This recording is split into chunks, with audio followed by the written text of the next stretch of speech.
आधी आधी रतिया मैया सींचे फूलवरिया हो सबेरवा होते ना।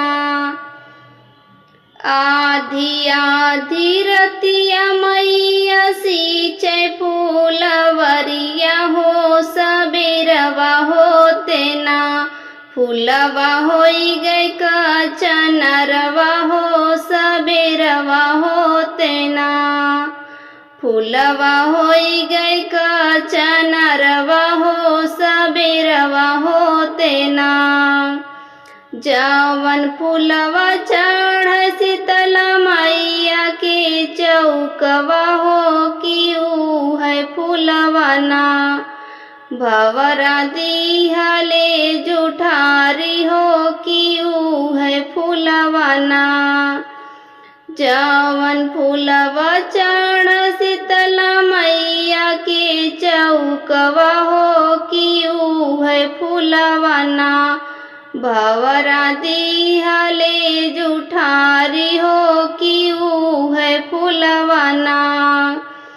हार हार बसवा कटावे दुर्गा मैया हो रुन्हाई देबना।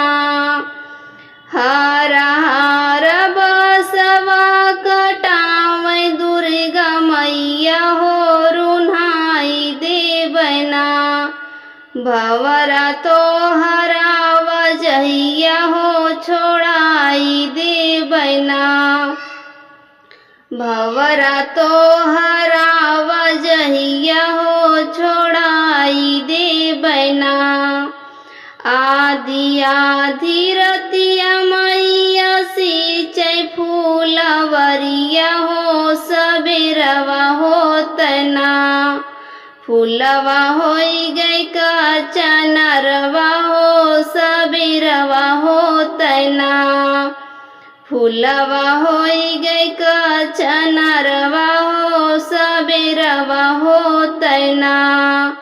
जवन फूलवा चढ़ दुर्गा माई के चौकवा हो कि ऊ है फूलवा ना। जवन फूलवा चढ़ दुर्गा माई के चौकवा हो कि ऊ है फूलवा ना। भंवरा दिहले जुठारी हो कि ऊ है फूलवा ना। भंवरा दिहले जुठारी हो कि ऊ है फूलवा ना। हार हार बसवा कटावे दुर्गा मैया हो रुन्हावे लागिना। हार हार बसवा कटावे दुर्गा मैया हो रुन्हावे लागिना। भंवरा तो हरावा जहिया हो छोड़ाई देबना। भंवरा तो हरावा जहिया हो छोड़ाई देबना। आधी आधी रतिया मैया सींचे फूलवरिया हो सबेरवा होते ना। फूलवा होई गई कचनरवा हो सुबेरवा होते ना। फूलवा होई गई कचनरवा हो सुबेरवा होते ना। जवन फूलवा चढ़ काली माई के असनवा हो कि ऊ है फूलवा ना।